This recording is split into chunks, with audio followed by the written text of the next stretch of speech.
Bismillahirrahmanirrahim. Assalamualaikum warahmatullahi wabarakatuh. Alhamdulillahi wa kafa.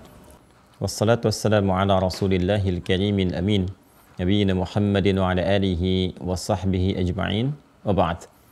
Faya ahbaballahi wa ahbaba rasulihi sallallahu alaihi wasallam. Usi nafsi wa iyyakum bitaqwallahi faqad fazal muttaqun. Fala tamutunna illa wa antum muslimun. Faqala ta'ala Ya ayyuhalladzina amanu taqullaha haqqa tuqatih wa la tamutunna illa wa antum muslimun. Saudara-saudariku, alhamdulillah bersyukur pada Allah Subhanahu wa taala kita masih diberikan kesempatan untuk menjalani aktivitas kehidupan kita sesuai dengan ajal batas waktu kehidupan yang telah Allah tetapkan.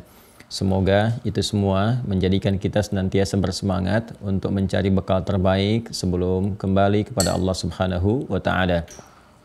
Pun demikian kita bermohon pada Allah semoga hamba-hamba Allah yang berkehidupan sampai dengan detik ini namun belum beriman dapat menguatkan jiwanya dan dimantapkan lisannya oleh Allah Subhanahu wa taala untuk bersyahadat sebelum wafat dan kembali kepada Allah. Demikian pula semoga para pelaku maksiat dan dimungkinkan kita berada di antaranya diberikan sentuhan dalam jiwanya oleh Allah untuk mau bertobat, menjalani sisa kehidupan dengan lebih baik, hayatan thayyibah, dan juga mengakhiri kehidupan dengan husnul khatimah. Untuk itu, mari kita berikhtiar demi mewujudkan segala nilai-nilai kebaikan yang kita harapkan, rahmat Allah yang kita dambakan, dan dengan itu semoga kita mendapatkan ridha Allah seperti yang dijanjikan. Mari kita memulai dengan mendalami tuntunan syariat dalam agama Islam dan menguatkannya dengan pengetahuan serta pondasi pengetahuan terbaik dalam bab ilmu di keislaman adalah bab akidah. Alhamdulillah, pada hari ini kita akan membahas tentang kontra malaikat, yaitu makhluk Allah Subhanahu wa taala yang dengan kesombongannya mengajukan satu permohonan kepada Allah untuk membuktikan kesombongan dia dengan menggoda Adam alaihissalam dan keturunannya, yang dengan itu dia ingin membuktikan kehebatannya, kesombongannya di hadapan Allah Subhanahu wa taala. Dan di antara pokok yang dia ajukan adalah bagaimana memberikan satu provokasi kepada manusia yang dengan provokasi itu dia pun mencoba untuk menghambat tugas-tugas malaikat. Maka tersirat di dalam Al-Qur'an, malaikat pun diberikan satu lawan, satu kontra, satu paradoks dengan satu sosok makhluk yang disebutkan oleh Al-Qur'an sebagai musuh berbahaya bagi kita semua. Siapakah musuh dimaksud? Seperti apa jalan kehidupannya, dari mana asal-usulnya, seperti apa tugasnya sehingga menghambat pula atau menjadi tantangan bagi tugas pokok malaikat, dan diberikan ikhtiar kepada kita untuk menentukan pilihan. Itu yang akan coba kita uraikan di kesempatan kali ini dengan izin Allah Subhanahu wa taala. Karena itu mari kita ikhlaskan niat kita karena Allah untuk beribadah. Dan dengan itu semoga Allah memudahkan pembahasan yang akan kita kaji, membimbing kita untuk benar memahami dan mampu mengamalkan dengan baik dari apa yang telah kita pahami itu. Bismillahirrahmanirrahim. Pertemuan hari ini kita akan membahas tentang pembahasan kontra tugas malaikat yang kita istilahkan dengan fikih setan atau mengenal setan. Ya, itu sudah kita tahu bersama namanya, tapi kita urutkan dulu konteks pembahasannya. Baiklah, saat ini kita akan coba memberikan akar pemahaman dulu ya. Jadi kalau dari akarnya mengerti, nanti sudut pemahamannya bisa lebih luas. Kalau sudut pemahamannya luas, ruangnya lebih terbuka, memahaminya lebih baik, dan kita lebih mengerti untuk bisa menilai dan memaksimalkan amalan kita sesuai dengan pemahaman yang telah kita kaji bersama. Saya akan memulai dahulu dengan urutan seperti ini. Quran surah ke-15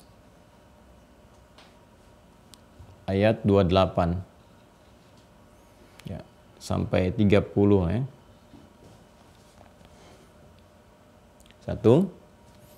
Kemudian dari sini kita akan masuki Quran surah 91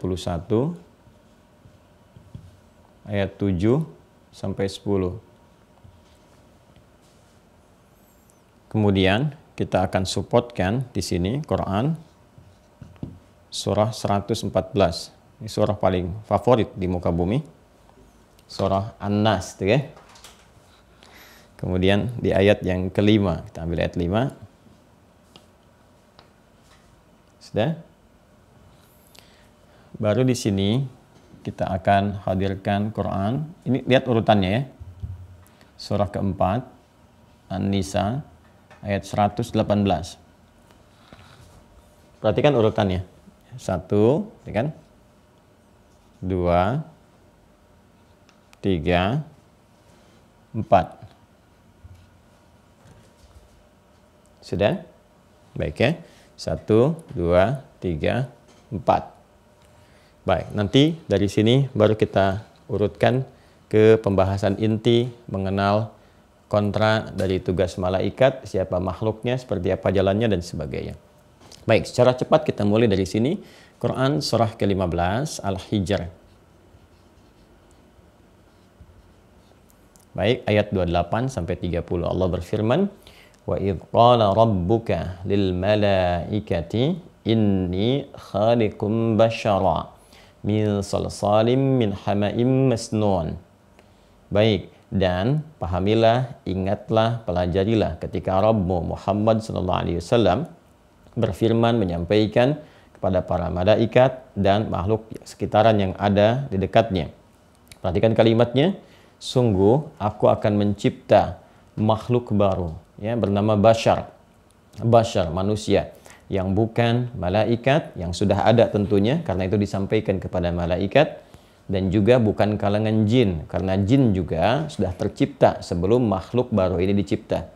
Di ayat 27-nya, Al-Hijr ayat 27, disebutkan tentang jin. Wal janna khalaqnahu min qablu min naris samum. Ingat nih baik-baik, karena ini akan terbawa terus. Wal janna khalaqnahu min qablu min naris samum. Dan para jin, kata Allah, sudah diciptakan duluan. Kami ciptakan lebih dahulu sebelum penciptaan manusia itu, ya, min naris samum, dari bahan bakarnya api yang bergolak, api yang menyambar-nyambar.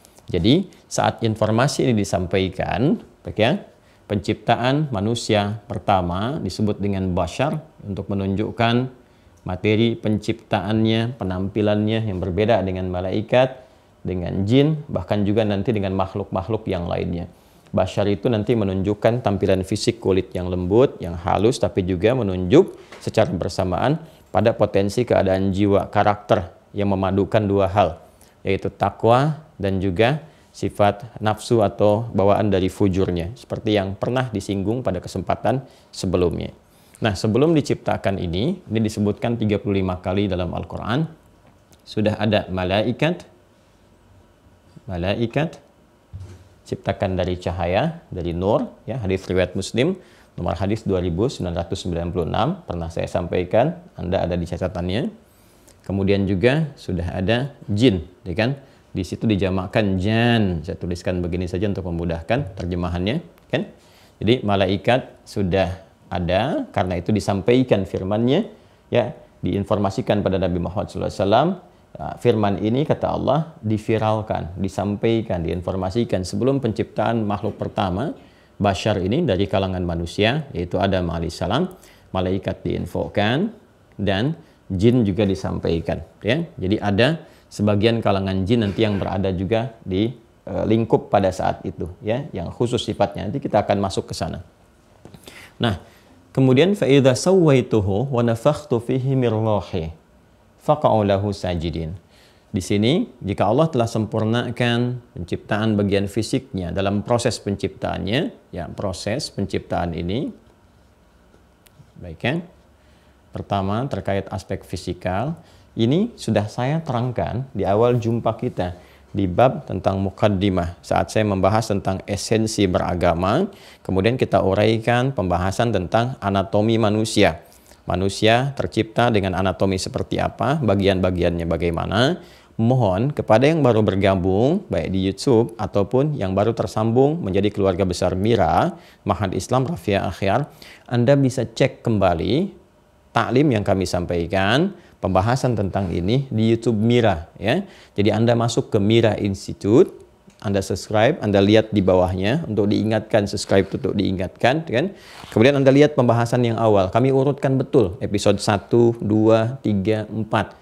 Cari pembahasan tentang muqaddimah, tentang esensi beragama, anatomi manusia. Itu akan Anda dapatkan ini, supaya tidak mengulang terlampau jauh. Ya. Kemudian ini berproses, ya. Lalu dalam proses itu ditiupkan roh, wa nafakhtu fihi mir rohi. Rohnya ditiupkan. Baik, jadi secara fisikal demikian pula anak cucu Adam, kan? Berproses 4 bulan dalam kandungan seperti pernah saya sampaikan, baru roh ditiupkan. Itu pun diterangkan dalam hadis Nabi Muhammad SAW, paling mudah cek di Al-Arba'in, hadis nomor keempat dari Abdullah bin Mas'ud radhiyallahu taala anhu, seperti yang pernah saya ulas, saya terangkan. Usia 4 bulan terjadi perjanjian, komitmen dengan Allah untuk menuhankan Allah, sekaligus juga dampak dari komitmen ini Allah menunaikan kewajiban untuk merawat, memberikan perhatian, memberikan kebutuhan, dan memberikan petunjuk untuk mendapatkan hidayah sehingga bisa menjalani misi kekhalifahan di bumi dengan baik dan sempurna, mencari bekal sampai kembali kepada Allah Subhanahu wa taala. Tinggal manusianya apakah komitmen dengan itu atau tidak, ya. Quran surah ke-7 Al-A'raf ayat 172. Kemudian juga diberikan nanti potensi untuk akal sesuai dengan perkembangan-perkembangan kehidupan manusia, akal itu akan matang, ya. Dan terkait dengan pengetahuan, ini sudah saya terangkan. Nah, concernnya adalah ketika roh ditiupkan kepada fisik, ya, maka dimulailah kemudian tanda kehidupan. Karena roh ini generatornya, roh penggeraknya, roh inti dari kehidupannya. Ini yang menggerakkan, ya, kepada fisik untuk beraktivitas, tangan, ya, bisa bergerak, kaki melangkah, demikian organ tubuh yang lainnya. Itu intinya ada di roh. Diberikan perintah, diikat oleh akal, diterjemahkan secara singkat sekali sepersekian detik, lalu ditransmisikan kepada anggota tubuh untuk menjalankan perintah yang bersumber dari roh itu.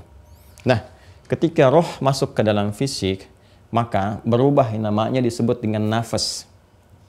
Ya, nafas. Di sini bahkan diserap di dalam bahasa Indonesia dengan kata nafas. Nafas, orang itu bisa bernafas. Maksudnya apa? Ada mulai tanda-tanda kehidupan dia karena roh sudah ada dalam fisiknya, dalam tubuhnya, dalam jasadnya. Diserap ke dalam bahasa Indonesia, orang itu memiliki tanda kehidupan, bernafas. Karena itu seorang yang ingin dicek apakah dia masih punya tanda kehidupan atau tidak, cek nafasnya, cek denyut nadinya, ya kan? Cek lihat pergerakan jantungnya dan sebagainya secara fisikal yang menunjukkan ada gerakan nafas dalam dirinya. Baik, ya. Nah, ini teman-teman sekalian, kita pindah ke Quran surah 91 ayat 7 sampai dengan 10. Surah Asy-Syams, ya. Ini Al-Hijr, yang ini Asy-Syams. Surah 91 ayat 7 sampai 10. Kembali ke sini dulu, saat roh ditiupkan kepada fisik dan mulai muncul tanda kehidupan, baik, maka ini, ya, ini ketika masuk dirubah namanya menjadi nafas. Jelas, ya? Baik.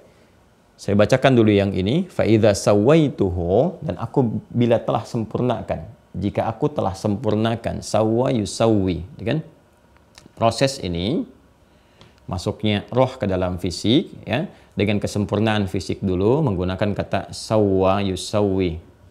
Nah, Allah berfirman, fa'idha sawaituhu, kan? Wa nafakhtu fihi mir rohi. Apabila aku telah sempurnakan proses penciptaan ini dalam fisikal, wa nafakhtu fihi mir rohi, ditiupkan roh, ya, langsung dengan ketentuan Allah Subhanahu wa taala. Baik, fokus baik-baik.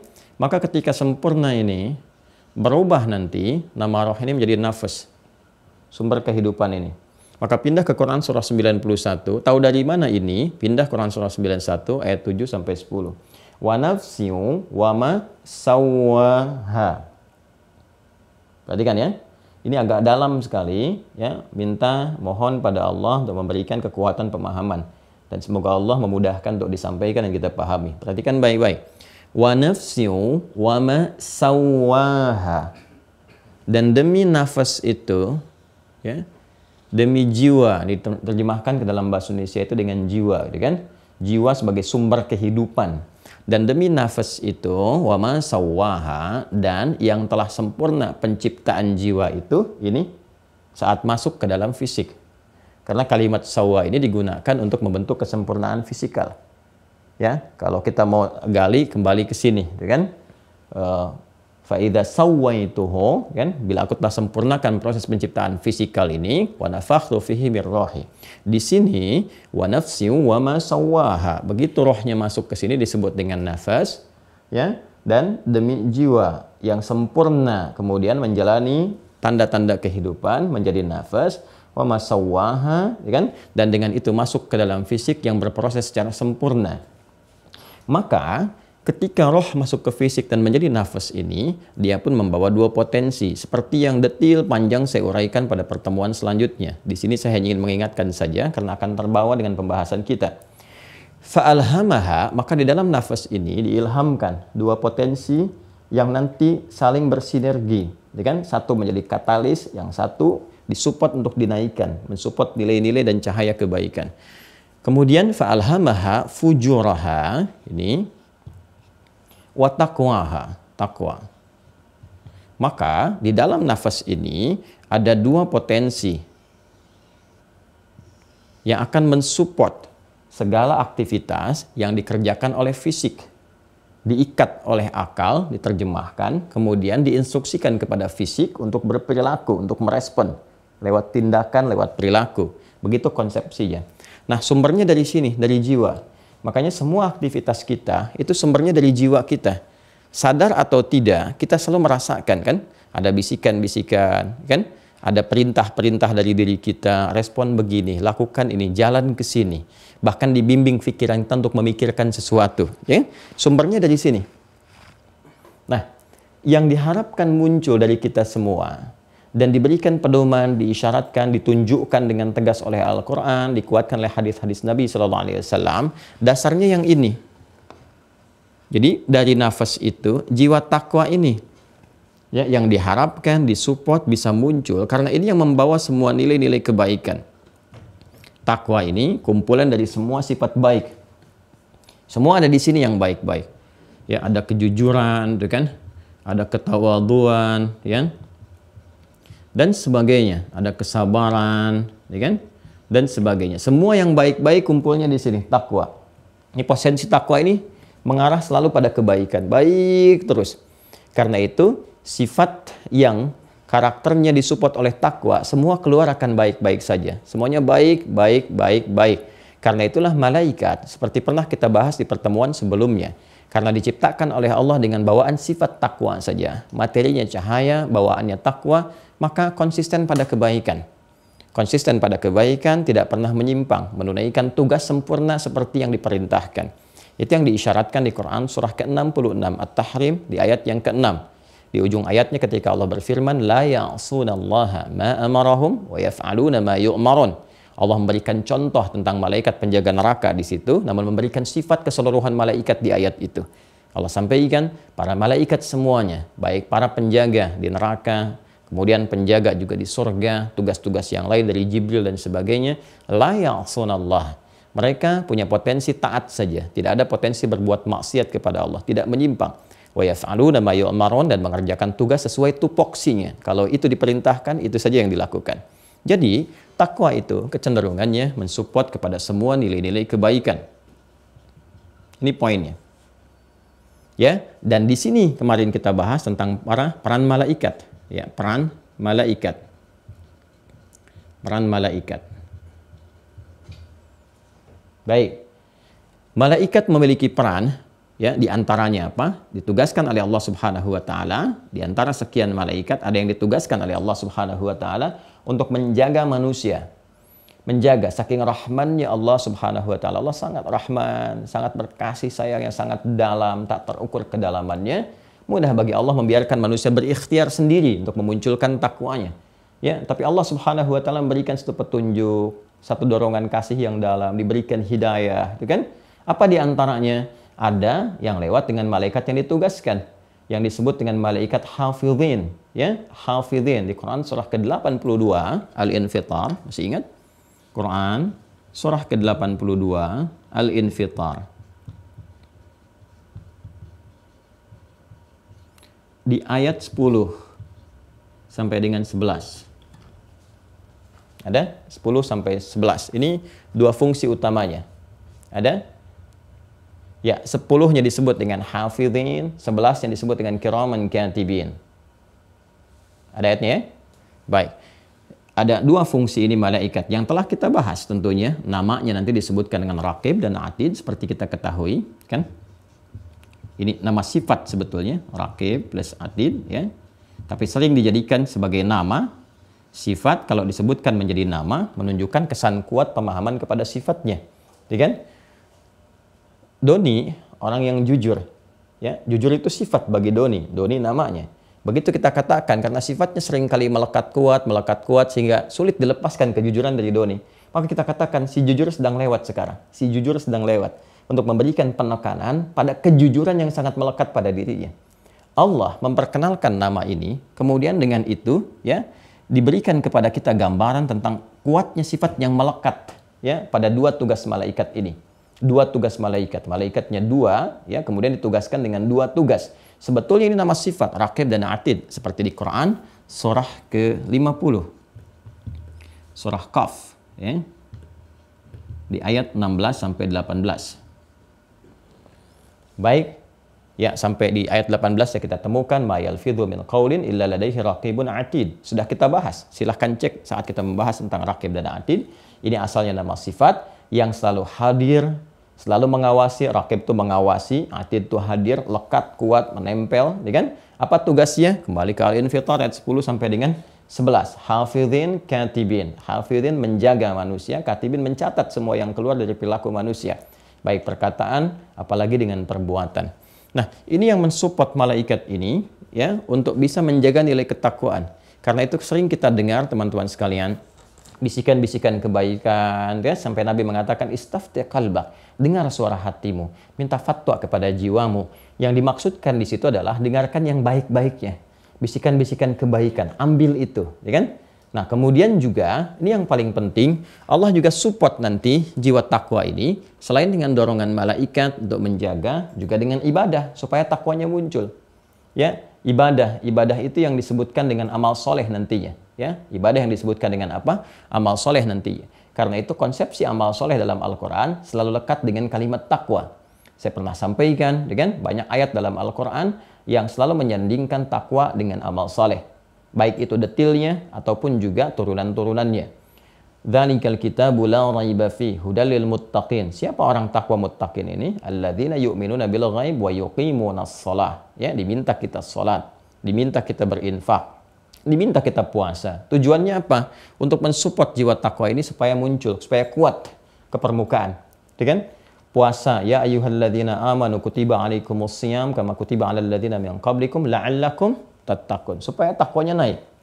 Haji, coba lihat ayat 197 di surah Al-Baqarah, Quran surah 2 ayat 197. Al-hajju ashhurum ma'lumat faman farada fihinna al-hajja fala rafata wala fusuqa wala jidala fil hajj wa ma taf'alu min khairin ya'lamuhu Allah wa tazawwadu fa inna khairaz zadi taqwa. Takwa. Ya. Jadi ini yang dimintakan naik, support ke atas, dan disinilah kemudian cahaya iman ini muncul. Jadi iman itu sumbernya dari sini. Diucapkan lewat lisan, tembus ke dalam jiwa, ke nafas ke sini, sehingga bersemayam dalam jiwa takwa. Nah, jadi iman ini nanti yang mendorong nilai-nilai ketakwaan, disupport lewat amal soleh, kemudian lewat bisikan-bisikan malaikat, supaya menjadi cahaya, membimbing. Karena itu ketika kita ibadah, ya, meningkatkan sholat kita kepada Allah, puasa dan sebagainya, itu nanti ada cahaya kekuatan baik, cahaya takwa kita yang didorong oleh kekuatan iman menjadi cahaya, nur. Itu yang dimaksudkan nuruhum yas'a baina aydihim wa bi aymanihim. Saat di akhirat tampak tuh cahaya-cahaya itu. Di dunianya berupa apa? Berupa cahaya kebaikan yang tampak lewat perilaku, majas sifatnya. Majas, kata kiasan. Cahaya itu membimbing bagaimana lisan bertutur, mata memandang, telinga mendengar, tangan kemudian bergerak, kaki melangkah dan sebagainya, dibimbing oleh cahaya iman. Ya, yang muncul dari jiwa takwa ini, asalnya demikian. Karena itu kita diperintahkan ibadah untuk memunculkan cahaya ini supaya muncul ke permukaan. Kalau ini yang baik naik, yang buruk akan ditekan. Kan kehidupan seperti itu. Quran surah ke-51 Adz-Dzariyat ayat 49. Wa min kulli syai'in khalaqna zawjaini la'allakum tadhakkarun. Dan segala hal, kata Allah, kami ciptakan dengan keagungan kami itu, ya, kata Allah apa? Berpasangan, supaya kalian sadar hanya Allah yang tunggal Maha Esa yang tidak punya pasangan. Termasuk sikap pun dan sifat pun, bahkan makhluk, itu diciptakan berpasangan. Baik lawannya buruk, gitu kan? Semua laki-laki lawan perempuan, jantan betina untuk binatang, putik benang sari untuk tumbuhan. Ya, baik lawannya buruk, dan biasanya kalau satu dominan, yang lain akan turun. Jadi kalau baiknya itu naik, maka jeleknya akan turun. Kalau solehnya naik, salahnya itu tidak akan muncul. Karena itu orang yang punya kebiasaan bertutur yang baik, itu tidak punya kekuatan untuk memunculkan tutur yang buruk. Karena nggak ada gitu, tertekan ke bawah. Ini yang muncul terus naik. Naik, naik, naik. Ini yang diharapkan muncul. Ini yang diharapkan naik. Nah, yang ketiga, yang tidak kalah penting juga, Allah supportkan ini ya dengan satu katalis. Kalau tadi kan dengan bisikan malaikat, kemudian dengan amal soleh supaya naik kan, diantaranya sholat kan, sholat. Tadi saya tuntaskan terlebih dahulu ketika Allah perintahkan untuk memunculkan kebaikan, sehingga yang jeleknya turun. Kembali ke Quran surah ke-29 Al-Ankabut untuk mengingatkan ayat ke-45. Ketika Anda ditanya apa sih fungsinya sholat, kenapa mesti sholat, Allah jawab, "Utlu ma uhiya ilaika minal kitab." Hei, coba baca dulu.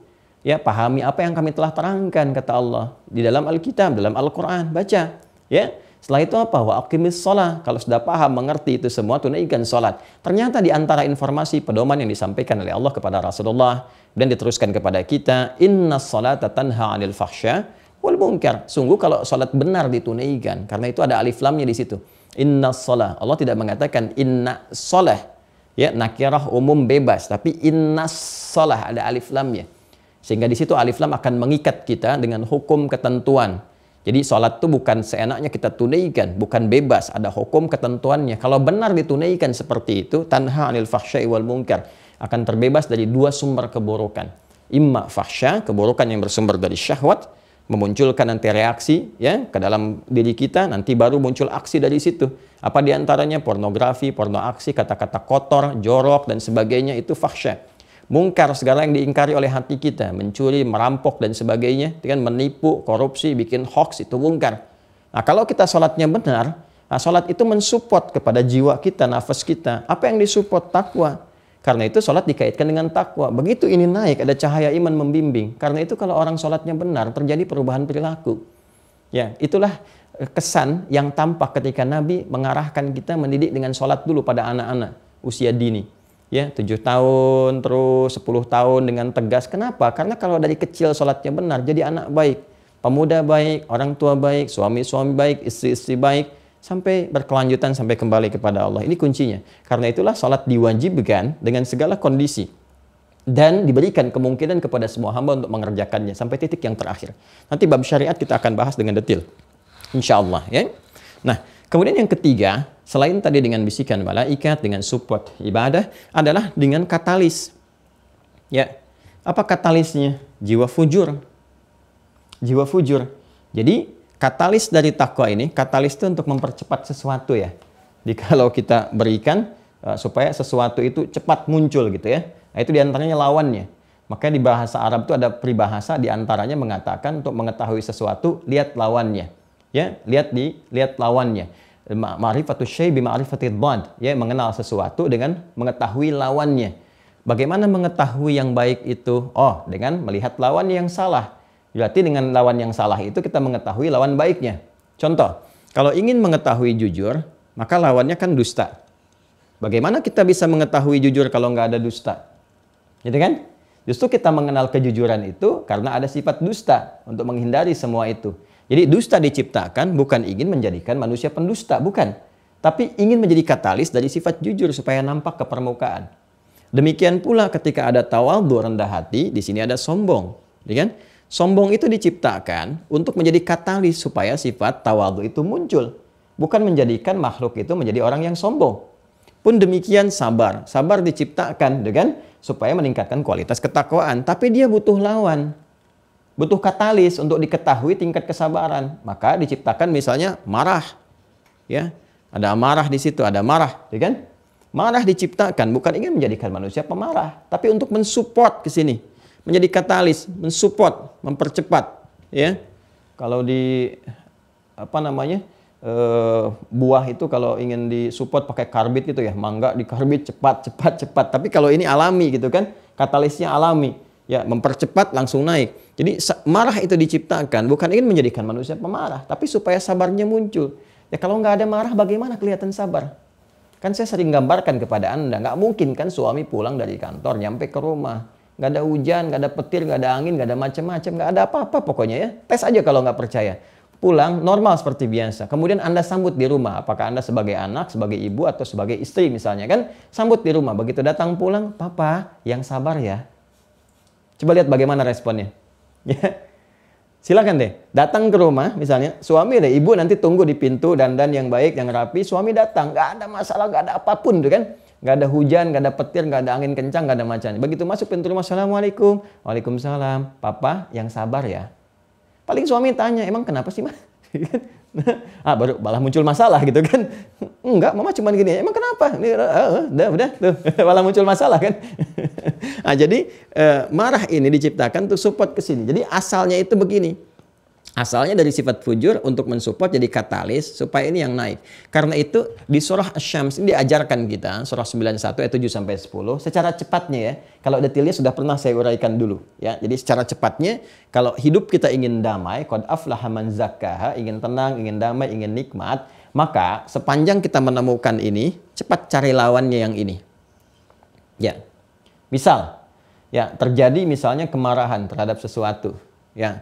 Taruhlah yang paling gampang di pasangan dalam hidup, saya kan ada yang marah, ya. Salah satu misalnya karena sifat tertentu, hikmah tertentu untuk meningkatkan kualitas kehidupan di rumah tangga, gitu kan.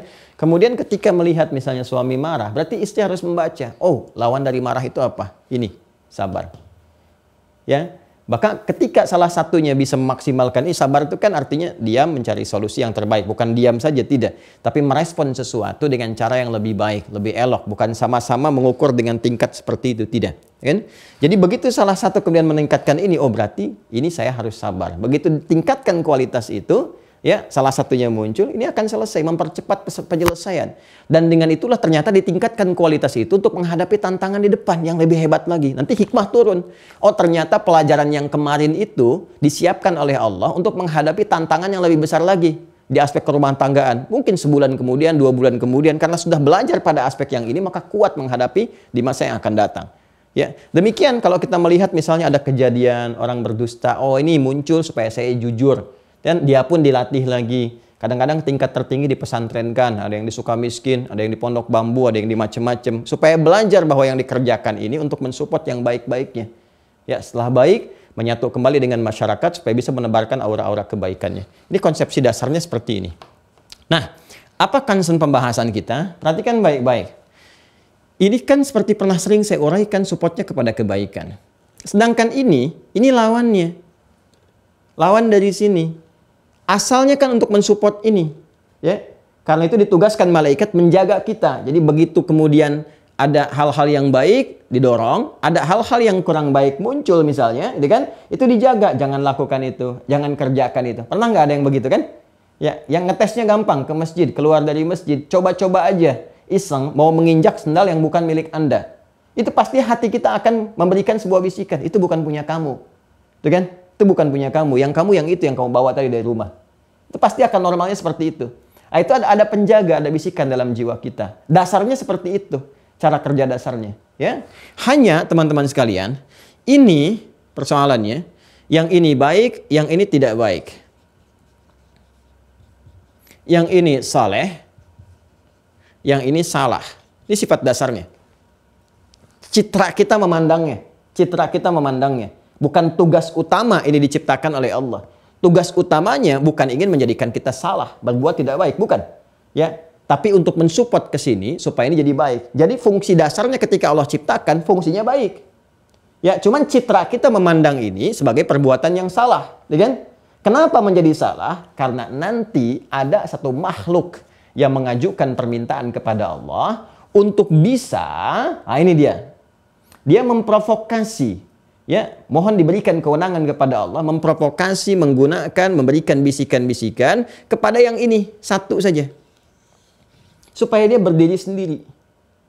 Yang dengan itulah kemudian citra salah ini menjadi muncul dan menguat, akhirnya alih-alih manusia menjadi soleh, dia terjebak menjadi manusia yang salah. Alih-alih baik, dia menjadi pribadi yang tidak baik.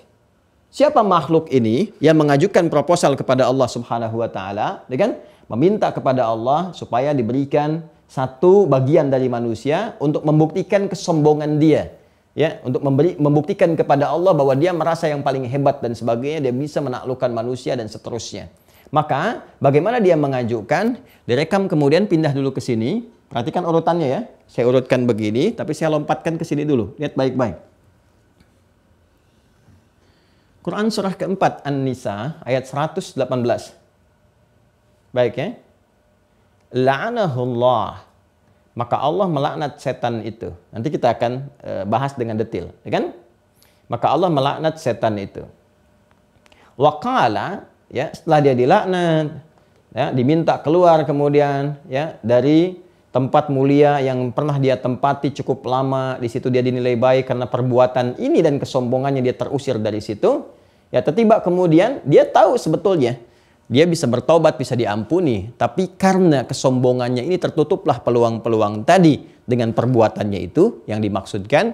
Kemudian dia mengajukan kepada Allah, memohon, meminta kepada Allah untuk diberikan satu bagian dari manusia yang dengan itu dia ingin buktikan kesombongannya. Wa qala la attakhidanna min ibadika nasiban mafruḍa. Ya, perhatikan baik-baik, la'anahullah, dia dilaknat oleh Allah Subhanahu wa taala, lantas dia mengajukan proposal kepada Allah, memohon, meminta kepada Allah, la attakhidanna min ibadika nasiban mafruḍa. Ya Allah, berikan kesempatan kepada aku, kan, untuk mengambil satu bagian dari hambamu itu. Nasiban mafruḍa, yang telah engkau tetapkan. Baik ya. Nah, apa yang dimaksudkan satu bagian nasib, ya, dari hamba-hambamu? Allah menciptakan hamba-hamba yang dimaksudkan ke sini, Bashar, anak cucu Adam. Ya. Ya, ingat ini ya, anak cucu Adam. Adamnya, Quran surah kedua ayat 31, wa 'allama Adam al-asma'a kullaha, ya, diberi nama dengan Adam. Nanti ketika turun ke bumi, Quran surah kedua ayat 38, supaya mempercepat ya pemahaman. Qul nahbitu minha jami'a, Adam dan Hawa turun ke bumi, menjalani kehidupan, membawa misi sebagai khalifah di ayat 30-nya. Ini kemudian mereka berkeluarga, melahirkan keturunan. Quran surah keempat ayat 1, ya kan? Kemudian bertempat tinggal, berbeda-beda tempat sampai bersuku-suku, gitu kan? Quran surah ke-49 ayat 13. Nah, kemudian ketika berketurunan ini, anak-anak keturunannya oleh Allah disebut dengan Bani Adam. Bani Adam disebutkan 7 kali dalam Al-Quran. Contohnya Quran surah ke-7 misalnya ayat 31. Ya Bani Adam khudhu zinatakum inda kulli masjid. Baik. Nah, semua anak cucu Adam yang berkehidupan ini ditugaskan oleh Allah untuk beribadah kepada Allah. Jadi misi kehidupan di bumi ini menunaikan tugas sebagai khalifah, membangun risalah, itu tugasnya semua sebagai ibadah, aktivitas. Ya, tuh saking kagetnya itu spidol sampai jatuh karena ada orang-orang yang harusnya ibadah, dia tidak ibadah, gitu kan. Nah, jadi teman-teman sekalian, dari sini turun Quran surah ke-51. Quran surah 51 ayat 56. Wa ma khalaqtul jinna wal insa illa liya'budun, dan tidaklah aku ciptakan jin dan manusia itu, ini ya, tidak diciptakan jin dan manusia, kita ambil misi kita saja sebagai manusia untuk beraktivitas di bumi, kita illa liya'budun, kecuali untuk menjadikan semua aktivitasnya sebagai ibadah kepada Allah Subhanahu wa taala. Dari bangun tidur sampai tidur lagi meniti amal soleh. Nah, jadi ini dari awal sampai ke sini. Poinnya adalah untuk apa? Ibadah. Nah, yang beribadah kepada Allah ini, teman-teman sekalian, disifati dirinya dengan nama abid namanya. Abid. Karena kata ibadah sendiri, ibadah, ya, dari kata abada ya'budu. Abada ya'budu. Jelas? Abada ya'budu. Abdan, kan? Fahuwa abidun. Ini abid, orang yang ibadah. Jamaknya disebut dengan ibad di antara jamaknya. Bisa abidun, abidin, bisa ibad. Jamak dari kata abid itu ibad namanya. Nah, seringkali di dalam Al-Quran kita disebut dengan kata ibad. Ibad, ibad, ibad. Wa ibadur rahmanil ladzina yamshuna 'alal ardi hauna. Demikian di surah Al-Furqan itu. Wa idza sa'alaka ibadi fa inni qarib. Kemudian di surah Al-Baqarah itu, kan? Nah, kemudian qul ya ibadiyalladzina asrafu ala anfusihim. Ibad, ibad. Demikian di surah Az-Zumar itu. Kenapa disebutkan dengan ibad, ibad, ibad, ibad? Untuk mengingatkan kepada kita, hei, tugas kamu itu di muka bumi ibadah. Niatkan semua aktivitasmu untuk ibadah. Makanmu ibadah, minummu ibadah, kerjamu ibadah, dan sebagainya. Ingat tugas kamu itu. Dan bekal ibadah itu yang dibawa nanti untuk pulang menghadap Allah. Karena itu ditampakkan setiap kita diminta oleh syariat Islam mengiringi setiap yang wafat ke alam kubur, kita bisa melihat yang dibawa apa? Nggak ada. Jadi semua yang terkait dengan keduniaannya itu kan ditinggalkan. Karena itu disebutkan telah meninggal dunia. Kita bekerja, capek, keringat, lelah, panas, dingin, macam-macam. Dari gelap sampai gelap lagi. Alhamdulillah menghasilkan dari rumah yang cukup mewah, kendaraan banyak dan sebagainya. Apakah saat kemudian dikuburkan semua itu ada? Tidak. Diikutkan ke alam kubur? Tidak. Ya, kipas angin misalnya supaya nggak gerah di alam kubur dipasang? Tidak. Ya kan? Yang dipakai cuma hanya untuk menutup aurat saja dengan kain kafan. Itu pun nggak ada kantongnya. Yang biasa kita kantongi nggak bisa dikantongi, nggak pakai kaos kaki, semua ditutup rapi keseluruhannya, beres, selesai. Apa yang dibawa? Yang dibawa adalah asas manfaat dari benda-benda tadi yang difasilitaskan oleh Allah kepada kita untuk menggunakannya sebagai ibadah. Apa asas manfaat dari pakaian ini? Jadi ibadah enggak? Kendaraan itu jadi ibadah enggak? Rumah itu jadi ibadah enggak? Jadi Allah tuh sering memanggil kita dengan nama ini untuk mengingatkan, hei fulan yang merasa kaya, fungsi kekayaan itu aku titipkan supaya engkau ibadah. Hei yang punya jabatan, kedudukan itu aku titipkan untuk supaya engkau maksimalkan jadi ibadah. Hei yang merasa punya ilmu dengan gelar apapun, ustadz, doktor, profesor, macam-macam dan sebagainya, aku titipkan supaya jadi ibadah. Jadi semua konsepsi itu ibadah. Karena itu mesti sadar kalau kita baca kalimat di Quran ada ibad, itu kita sedang disentuh. Kita sedang disentuh gitu kan. Nah, jadi jangan sampai kita lupa bahwa apa yang kita kerjakan segalanya titipan pada saatnya ditinggalkan. Ya kalau bukan kita yang menanggalkannya, kita yang ditinggalkannya. Kalau bukan kita menanggalkan kedudukan, kemewahan dan sebagainya, kita yang ditinggalkan oleh semua itu. Karena itu, cari sesuatu yang pasti ini. Mumpung masih dititipkan, gunakan untuk ibadah. Kalau itu sudah purna, sudah selesai, termasuk kekayaan, pengetahuan, jabatan dan sebagainya, maka selesai fungsi ini. Karena itu untuk menguatkan, tiap hari kita katakan, 17 kali Anda bayangkan. Allah meminta kita mengingat dan diikrarkan lewat lisan. Anda kalau bekerja di perusahaan profesional misalnya kan bagus. Bukankah seringkali ada ikrar tuh? Ya kan? Sebelum memulai tugas, Anda dihadapkan, terus sampaikan pada ikrar di perusahaan Anda, visi misi perusahaan, begini. Bukankah di sekolah-sekolah dari TK, dari SD, SMP ada ikrar tuh? Dibacakan, kami murid-murid sekolah, begini, dan disampaikan. Ya, ikrar itu kan sebuah komitmen, ketetapan yang dibangun oleh lisan kita, dikuatkan pada hati kita, disebutkan tiap waktu supaya terekam di memori kita, ditembuskan kepada jiwa kita sehingga menyatu dengan diri dan tanpa sadar kita lakukan sebagai kepribadian, sebagai bagian dari kepribadian. Nah, 17 kali dalam sehari kita berikrar untuk ibadah ini. Apa kalimatnya? Iyyaka na'budu. Tuh, ini ibadah. Ibadah ya budu. Kita katakan ya Allah hanya kepadamu saja kami akan ibadah. Kenapa digunakan bentuk jama? Ya seakan kita itu diberi kesan bahwa kita pun akan menebarkan nilai ibadah ini kepada anak, ya kepada pasangan hidup kita, kepada keluarga kita, sehingga semua berpotensi jadi soleh, jadi baik, jadi mulia. Kita tidak menginginkan bahwa ada satu di antara kita yang tunggal bersifat soleh, sebagaimana Allah pun memerintahkan kita untuk soleh berjamaah. Karena itu sholatnya berjamaah, beribadahnya berjamaah, baik-baiknya berjamaah, karena fungsi ini. Ya.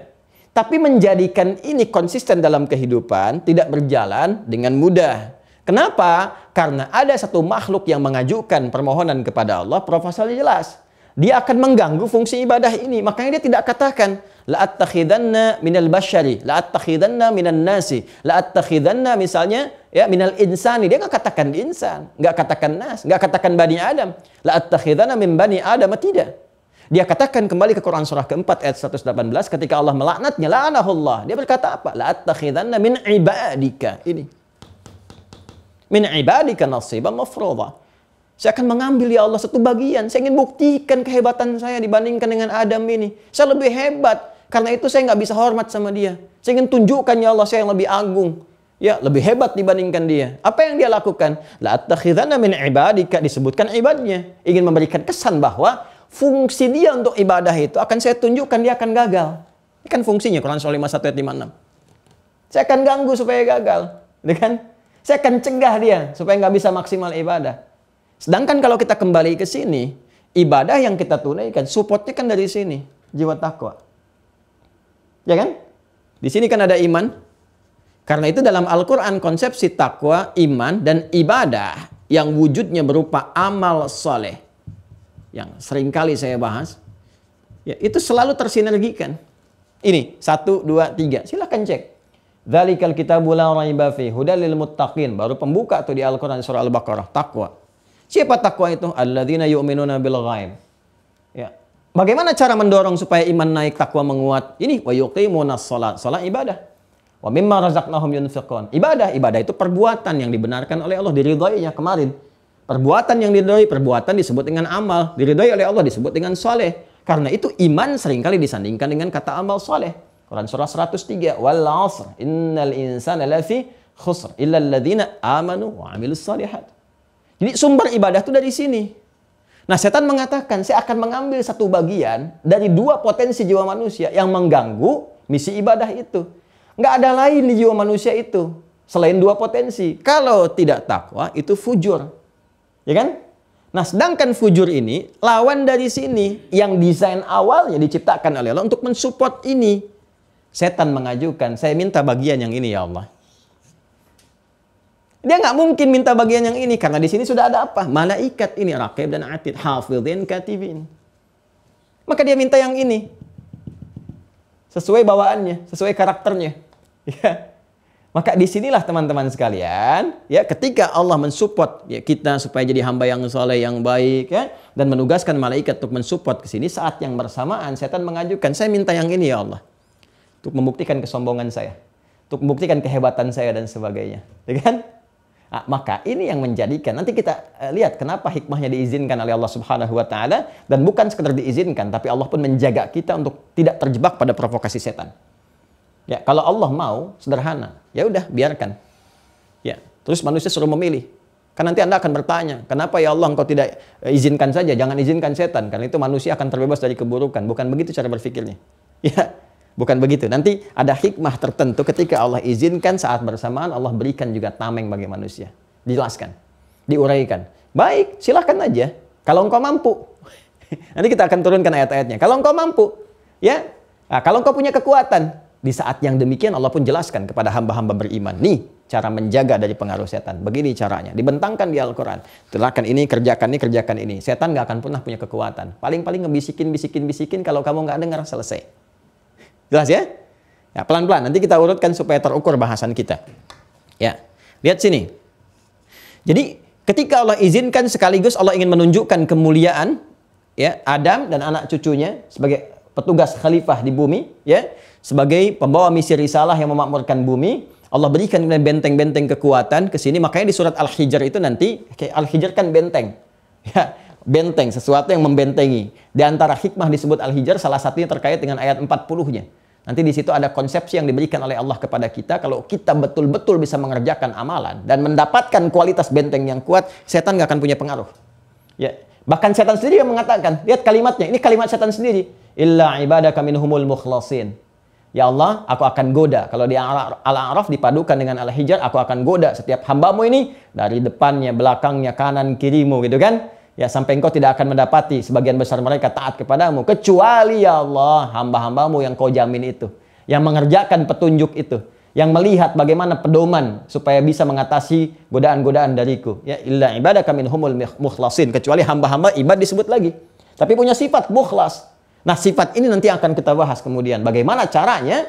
Ya, setan sendiri berikrar mengatakan kepada Allah, ini yang akan aku nggak bisa tembus. Aku nggak bisa tembus. Jadi dia tuh unik sekali ya makhluk ini. Ya, merasa sombong, merasa hebat. Satu sisi mengatakan demikian, sisi lain dia mengatakan, ya memang ada yang nggak bisa ditembus sih. Tapi untuk membuktikan aja, nah, itu ngeyelnya ada. Jadi kalau ada manusia-manusia ngeyel, itu manusia sedang kemasukan tuh. Kemasukan apa ya, kita lihat nanti ya. Nah, kembali ke sini ya, supaya nggak lompat-lompat terlalu jauh. Jadi singkatnya adalah dia memohon minta kepada Allah untuk memprovokasi ini sehingga ini tunggal, berdiri sendiri, muncul ke permukaan. Alih-alih mensupport ini sebagai fungsi asalnya, dia belokkan supaya manusia mengikuti bisikannya ini, bisikan setan ini, makhluk ini. Saya tuliskan setan. Ya. Dia provokasi, kalau ini support, ini provoke, ya. Ini mensupport malaikat ke sini, konotasinya positif, ini memprovokasi. Supaya ini berdiri sendiri, udah nggak usah support ke sini, ini udah soleh duluan, udah ada malaikatnya. Itulah bahasanya gitu kan. Udah jiwa takwa, udah soleh, udah ada malaikat, udah ada yang bisikin, udah ada yang jaga. Jadi kamu berdiri sendiri aja tunggal. Di alih-alih dusta mensupport jujur, dusta berdiri sendiri. Maka jadi manusia pendusta. Dengan alih-alih sombong mensupport tawadu supaya muncul, maka ini disprovok oleh setan supaya berdiri sendiri. Maka muncul tampilan-tampilan manusia yang sombong dan sebagainya. Baik, ini yang terjadi. Makanya Allah katakan, ditutup Quran surah 91 itu, ya, di ayat 9 sampai 10-nya, ya kan? 7 sampai 10 kan? Wa nafsin wa ma sawwaha fa alhamaha fujuraha wa taqwaha. Perhatikan, qad aflaha man zakkaha. Perhatikan cara menerjemahkannya seperti saya pernah terangkan di tafsir di pertemuan yang lalu. Sungguh bahagia orang yang mampu menjadikan fujur sebagai katalis bagi takwanya. Maka hidupnya akan cenderung bahagia, cenderung sukses, cenderung baik. Ya, zakah itu kan mencuci. Mencuci itu kan bukan menghilangkan bendanya, tapi membersihkan kotorannya. Ya, jadi jangan jadikan ini kotor. Jadikan sebagai support, cuci nilai kotornya, supportkan ke sini supaya bersih. Ya, kotor itu diciptakan supaya nampak bersihnya, bukan untuk membuang bendanya. Sebab kalau bendanya bersih, ngapain dicuci? Ibu mencuci baju karena ada kotorannya. Di kotoran itu diciptakan untuk menunjukkan pakaian tidak bersih, supaya bersihnya muncul, dicuci. Jadi kotoran itu ditampakkan, bukan ingin menciptakan pakaian menjadi kotor, bukan, tapi supaya bersihnya tampil.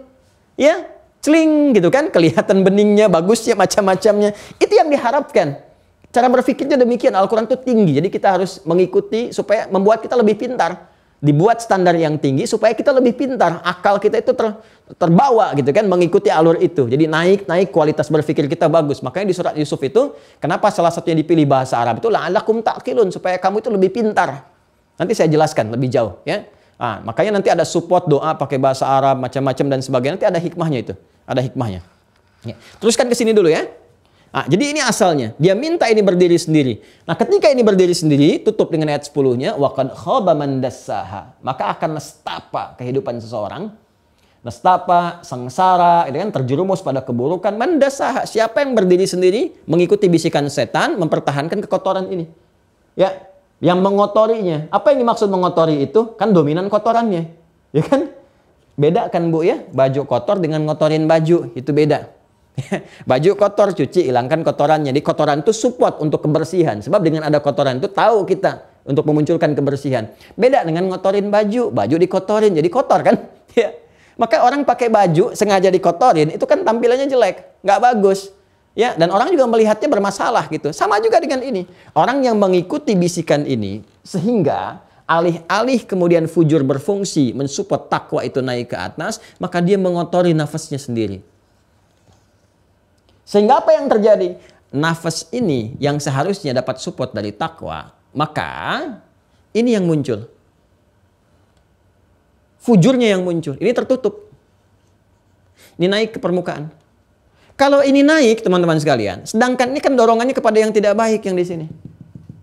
Ya, dorongannya kan kalau berdiri sendiri kepada yang tidak baik. Kalau berdiri sendiri, kalau disinergikan ke sini muncul baiknya. Kalau ini muncul, citranya akan salah ini. Sehingga terdorong apa? Yang terdorong tuh dusta, sombong, ria, sum'ah, marah, dan sebagainya. Diperintahkan untuk mengarahkan pada segala perbuatan yang tidak baik. Segala perbuatan yang tidak baik disebut su namanya. Su. Tuh. Su. Segala yang mengarah kepada yang tidak baik. Jamaknya sayyiat. Ini memerintahkan nih, karena didorong dari sini. Dari fujur. Ke sini diperintahkan. Memerintahkan disebut ammarah namanya. Ammarah. Amar. Ya. Ammarah. Ammarah. Tuh. Pernah dengar amar putusan? Amar itu dari bahasa Arab. Banyak dari bahasa Arab. Ya kan? Ammarah. Ammar itu perintah. Ya. Amir yang memerintah. Kalian terjemahkan dengan pangeran, penguasa, amir. Karena sering banyak memerintahkan. Ammar yang cenderung memerintahkan, banyak memerintahkan, tak pada sifat, dengan segala sifat-sifat yang banyak. Ammarah itu cenderung memerintahkan dengan begini, begini, begini. Ini dusta itu sifat yang gak bagusnya, sombong itu sifat, ya. Demikian seterusnya, ria, sum'ah, marah-marah itu sifat, ya. Marah sifat. Nanti kalau dia keluar jadi perbuatan, diperintahkan ke sini supaya kemudian ditembuskan. Diinstruksikan kemudian kepada bagian tubuh kita untuk langsung bersikap, mengeluarkan. Jadi begitu sombong, jalannya udah beda gitu kan. Begitu pengen ria, tampilnya biar. Kan kelihatan dari sikap itu. Itu asalnya dari sini perintahnya, dari fujur.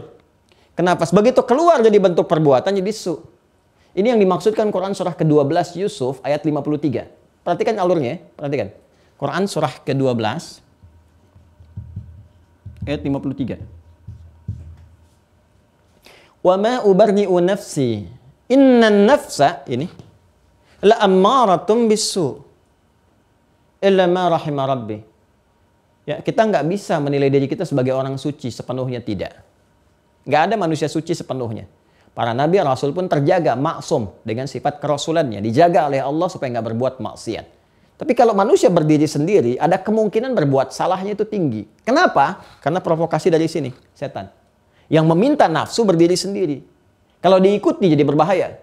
Apa yang terjadi? Maka ini akan mendorong nafas, membisikkan, memberikan sebuah perintah, mengerjakan dari kandungan-kandungan sifat fujur. Maka muncullah ini. Ya, dusta, sombong, marah, ini jadi perilaku. Ketika jadi perilaku jadi su. Innan nafsa, karena sungguh dalam diri kita ada nafas. Di dalam nafas itu ada fujur salah satunya. Kalau diikuti, la ammaratum bisu. Akan memerintahkan pada tindakan buruk. Illa ma rahima rabbi. Kecuali yang dirahmati oleh Allah. Bagaimana ini dirahmati oleh Allah? Mensupport ke sini. Karena itu nanti diturunkan perintah ibadah supaya ini ditaklukkan. Kenapa Anda puasa? Salah satunya kan mengendalikan nafsu. Ketika nafsu dikendalikan, maka ini kembali ke jalur yang benar. Kenapa diperintahkan sholat? Supaya mengendalikan nafsu. Tanha anil fahsya wal munkar itu kan di sini. Ketika dikendalikan, support ke sini. Kalau ditinggalkan ibadahnya, sholat nggak pernah, zikir nggak pernah, puasa nggak pernah, macam-macam nggak pernah, ini bermain di sini. Naikkanlah ke sini kemudian provokasi. Naik ke atas.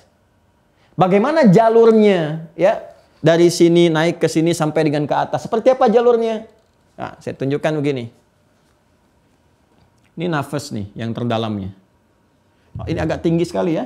Agak tinggi pembahasannya, jadi agak fokus. Mudah-mudahan Allah berikan hal yang sederhana untuk memahami. Ini takwa. Ini fujur. Ya kan?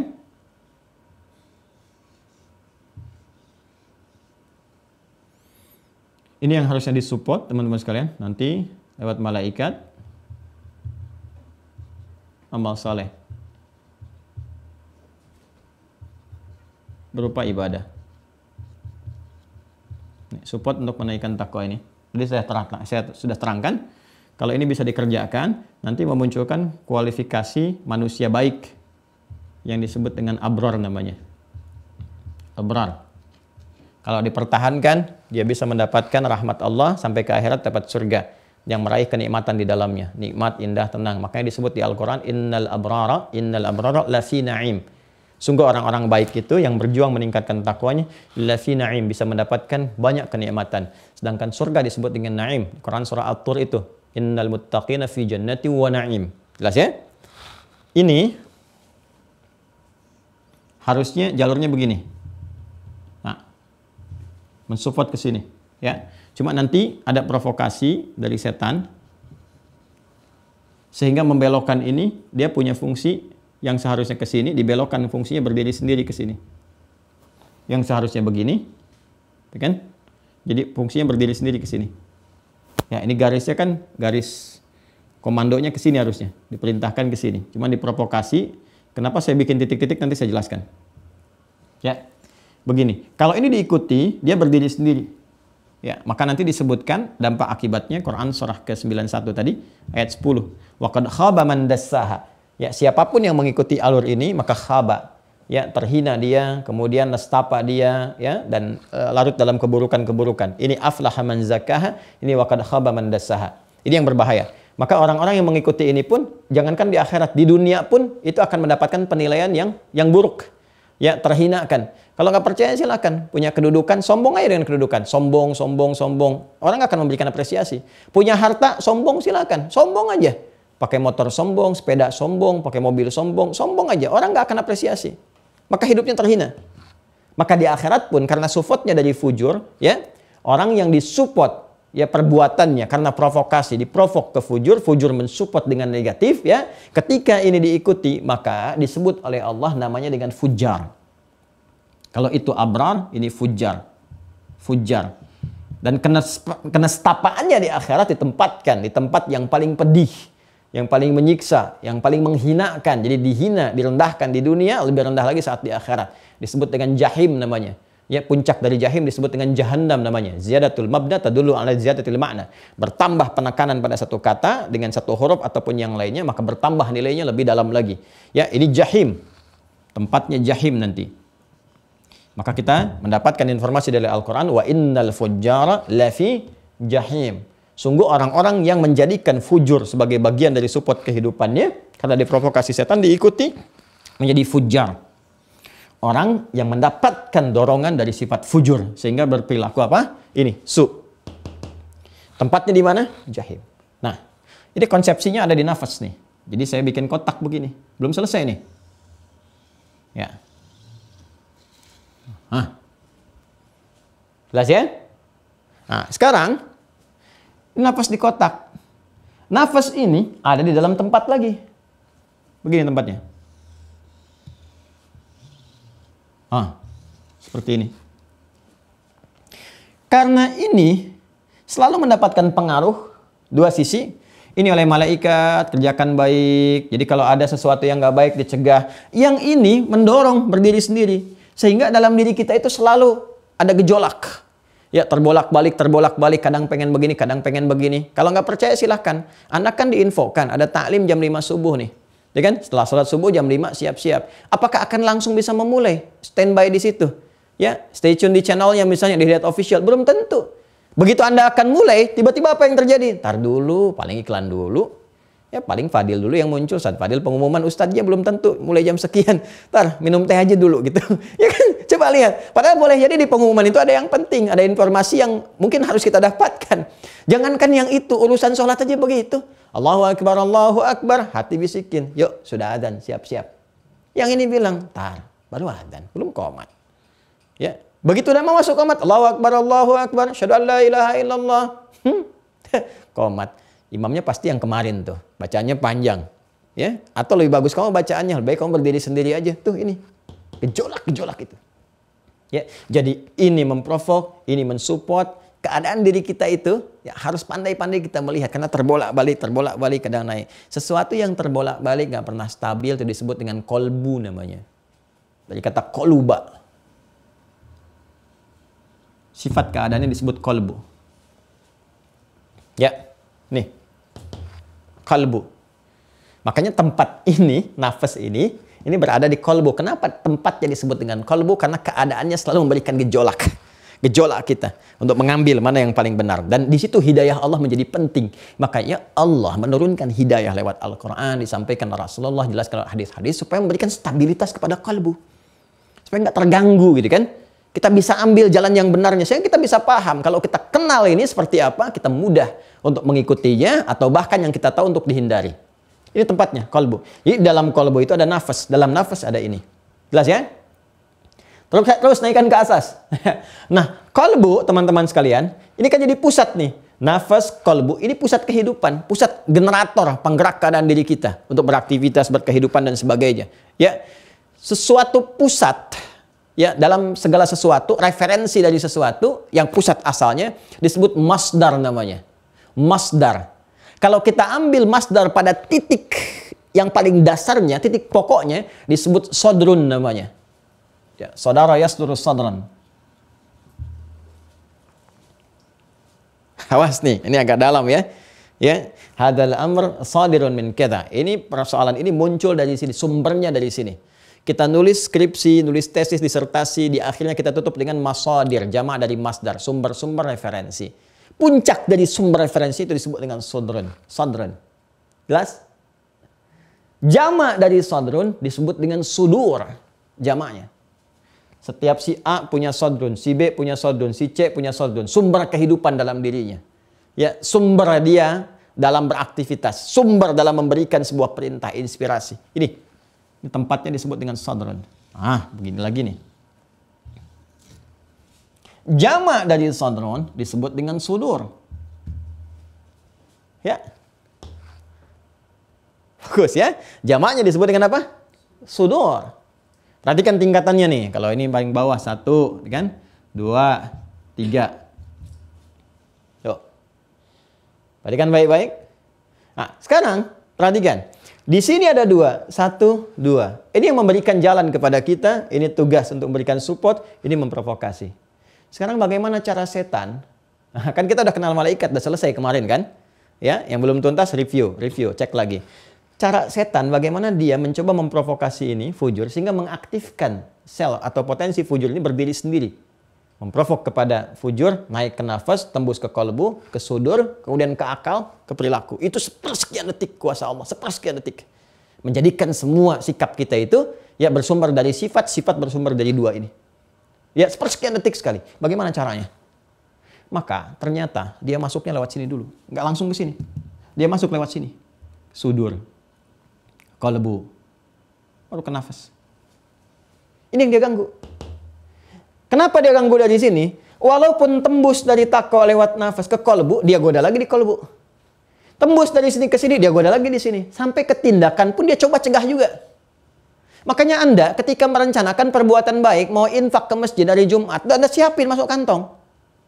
Di jalan, pertengahan ketika jalan, dialihkan lagi. Apain 100 ribu, banyak-banyak dul. 50 ribu aja, 10 ribu lagi tuh. Nah, kapan lagi ada dapat misalnya otak-otak yang jualan dari Jumat? Kan nggak pernah ada, biasanya sore. Pesan aja dulu, habis Jumat baru ambil, bungkus. Kan? Itu bisa begitu tuh, yang 100 ribu turun 50. Ya. Begitu mau nyampe sana, Anda baru mau masukkan pun kadang-kadang dilirikan. Tuh, yang lain cuma 1.000, 20.000, 30.000. Ria kamu kalau 50.000. Apalagi teman kamu di samping ngelihat. Udah aja dulu, keluar yang 5.000. Tar di luar baru masukin yang 50.000 kotak yang lain. Anda masukin 5.000. Begitu keluar dibikin lupa. Tuh. Jadi infak cuma 5.000 dari totalnya mau 100.000.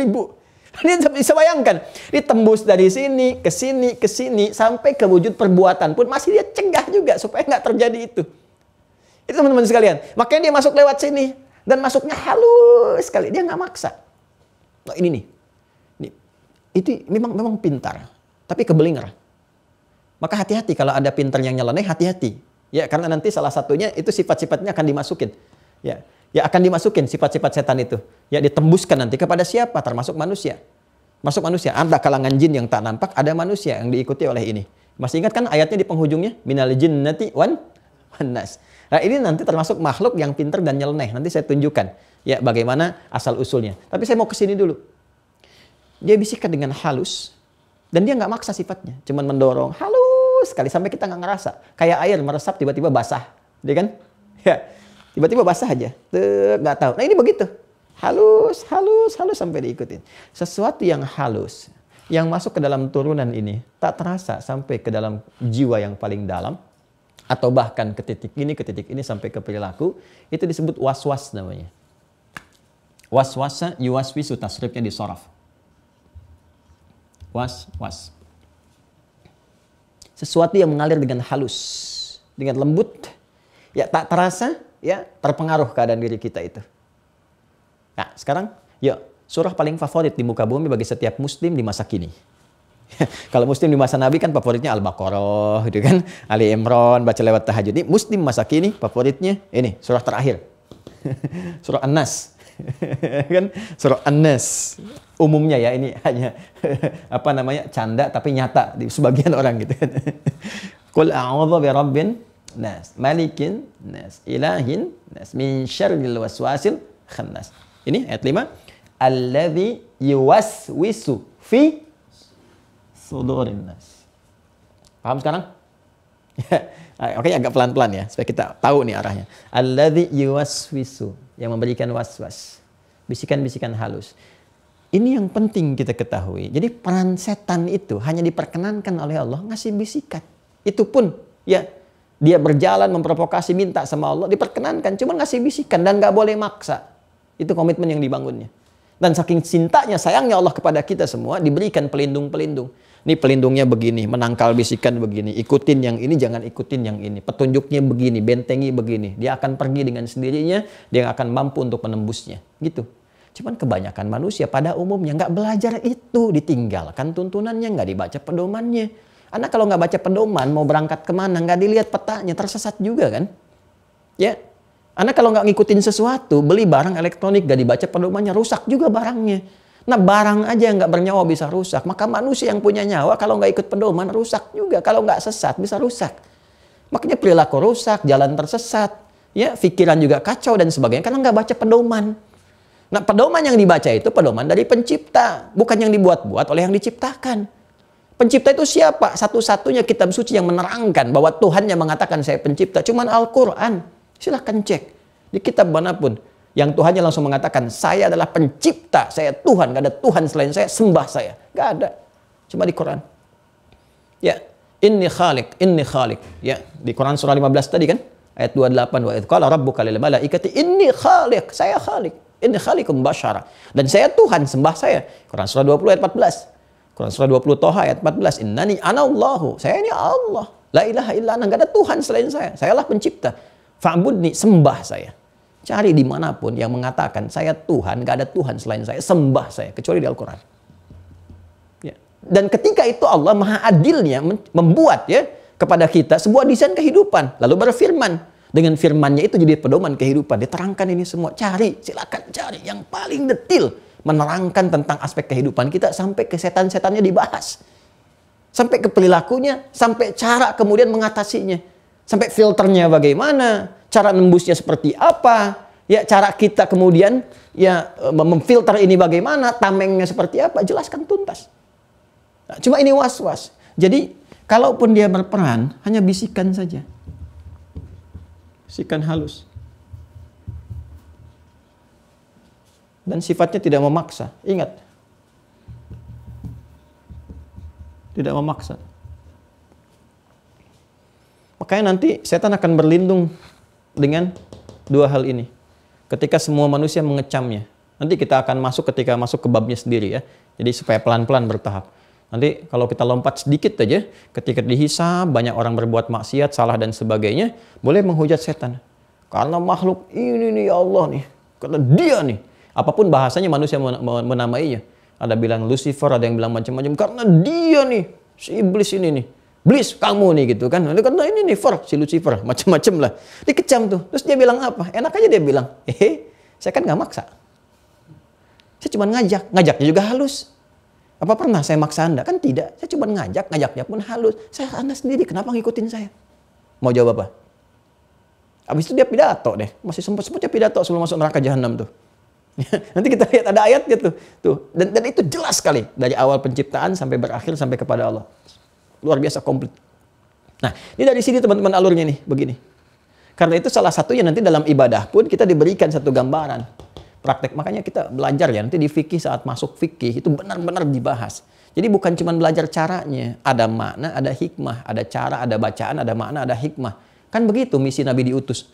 Rabbana wab'ats fihim rasulan minhum yatlu 'alaihim ayatika, ayat wahyu, wa yu'allimuhumul kitab, hadis diterangkan bagaimana cara dan sebagainya, wal hikmah, hikmahnya bagaimana. Lalu dari hikmah ada dampak, wa yuzakkihim, pada perilaku. Jadi kalau kita belajar fikih itu tidak cukup pada bacaan dan cara, sampai situ dapat pahala. Tapi hikmah kehidupan gak dapat. Hikmahnya apa? Esensinya apa?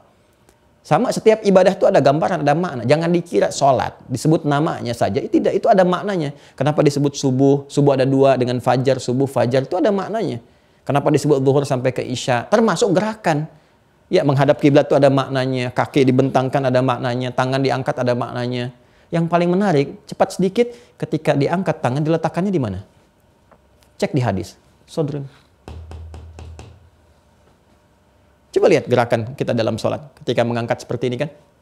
Dan seperti ini pun kan ada tiga nih. Seperti ini, gini. Terus di sini, pergelangan dengan pergelangan. Jadi ketika ada takbir, Allahu Akbar, langsung di sini. Gak usah diukur dulu, Bang. Pas kan? Ada yang digenggam gini kan. Letakkannya di mana? Sodrun. Ya, di sodrun. Lihat redaksi hadisnya. Kalau ini nahrun, di sini nahrun. Ya, saya sudah mengajarkan ini di bab fikih sholat. Cek nanti ya di Hadith Official ada bab tentang fikih sholat. Di situ dilihat bagaimana saat bertakbir. Di sini nahrun namanya. Ini batnun, perut di sini. Ini di sini. Kalau sadrun di sini, antara perut dengan di sini. Ya, ini bagian atas dengan di sini. Jadi ada rongga di sini nih. Ada rongga ya. Ini disebut dengan sadrun di sini. Nah. Ya, ini disebut dengan sadrun. Jadi di antara ini nahrun. Kalau ini leher kan halak, di sini nahrun bagian atas. Makanya unta disembelihnya di sini. Inna a'tainakal kautsar fasholli lirabbika wanhar. Unta di sini. Ya, ini nahr namanya. Kalau di sini letakkan Anda di nahr namanya. Kalau Anda sholat meletakkan ini nahr namanya. Ya, tempatnya bukan di sini. Bukan di batun juga, di perut di sini. Ya. Ya, ada hadis salah satunya yang lemah ya, hadisnya dhaif meletakkan di sini. Ya disandarkan pada Imam Ali bin Abi Thalib, tapi riwayatnya sangat lemah. Ya, yang kuat, yang sahih di sini sadrun. Sadrun letaknya di sini. Ya, para ulama mengatakan itu ma bainan nahri wal batni. Jadi di sini ada ruang, ini sadrun namanya. Nah, poinnya hadisnya mengatakan sadrun, walaupun ulama ikhtilaf tempatnya di mana, tapi disebutkan sadrun. Tapi kita menggenggamkan begini. Apa ini maksudkan? Jaga ini nih. Jaga, sadrun kita jaga. Jangan sampai kena oleh setan. Jangan dengarkan bisikannya. Dengarkan bisikan yang baik-baik yang dari malaikat. Makanya setiap sholat tadi ingatkan, jaga betul hati kita. Jaga hati kita, jaga hati kita, jaga hati kita. Sampai Nabi mengingatkan lagi dalam hadisnya yang sahih. Kalau baca di Al-Arba'in kan hadis nomor 6 itu. Ya, innal halala bayyinun wa innal harama bayyinun wa bainahuma umurun mushtabihat. Sampai ke kalimat, wa inna fil jasadi ala wa inna fil jasadi mudghah. Ya, idza salahat salahal jasadu kullu wa idza fasadat fasadal jasadu kullu ala wahyal qalbu. Qalbu, dalam qalbu ada nafas, dalam nafas ada ini. Makanya jaga betul. Bagaimana cara menjaganya? Satu, lihat konsepsi ininya, ikutin bisikan malaikat.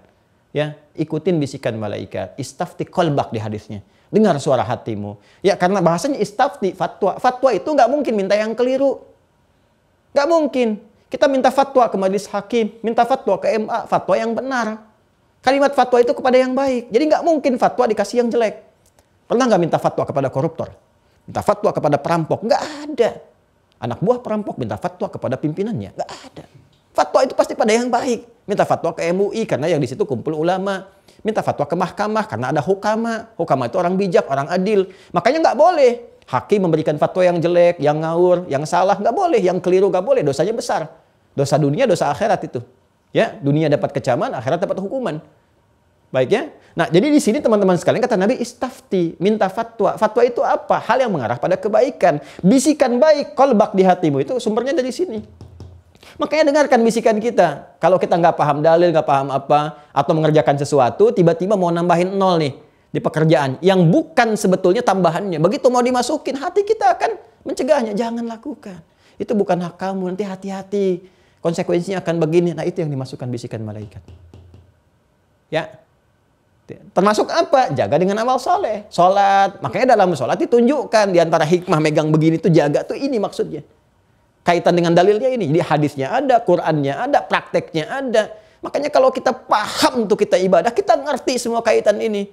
Karena itu ketika kita baru bertakbir begini, kita tuh meresap, ya Allah. Salah saya banyak dosa, ya Allah. Ya kan aku taubat, ya Allah. Aku gak bisa menjaga hati dengan baik. Maka muncul bisikan-bisikan bersifat buruk. Aku tahu provokasi dari setan, tapi diikutin juga, ya Allah. Sehingga aku lupa, cenderung salah. Rabbana la tu'akhidna in nasina lupa wa akhta'na. Makanya ketika baru bertakbir kita baca iftitah, kita katakan apa? Di antara doanya dari 12 doa itu kita katakan Allahumma ba'id baini wa baina khataaya kama ba'adta bainal masyriqi wal maghrib. Ya Allah, hamba merasa salah. Banyak berbuat kesalahan sampai hamba sholat saat ini. Namun hamba meyakini Engkau yang Maha Rahman, Maha Penyayang, Maha Pengasih, Maha Pengampun. Maka mohon ya Allah, jauhkan hamba dengan kesalahan yang telah hamba perbuat, ya Allah. Sejauh-jauhnya. Hamba gak mau lihat lagi sampai ke akhirat, ya Allah. Seperti Engkau pisahkan antara timur dengan barat yang tidak pernah ketemu lagi. Itu maknanya dalam. Karena di akhirat ditempatkan sekecil apapun. فَمَنْ يَعْمَلْ مِثْقَالَ ذَرَّةٍ خَيْرًا يَرَهُ وَمَنْ يَعْمَلْ مِثْقَالَ ذَرَّةٍ شَرًّا يَرَهُ. Pertama kita ngaku dulu. Khotoya. Ya terakhir kecil itu nisbah ke diri kita yang mengakui. Saya ngaku banyak salah, ya Allah. Saya hamba yang tidak sempurna.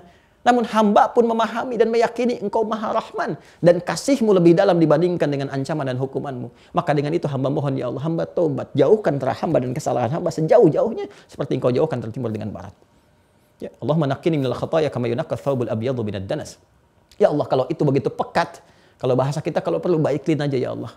Bersihkan, putihkan seperti baju dibersihkan dari noda, dari kotoran.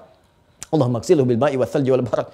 Kalaupun harus dicuci dengan air yang sangat dingin, ya Allah, hamba ikhlas. Hamba rela. Yang penting hamba ingin pulang dalam keadaan bersih, ridha. Itu kalau kita benar bacanya. Allahu akbar. Lalu kita katakan wajjahtu wajhiya lilladzi fatara as-samawati wal arda hanifan musliman wa ana minal musyrikin. Inna salati wa nusuki wa mahyaya wa mamati wa mamati lillahi rabbil alamin.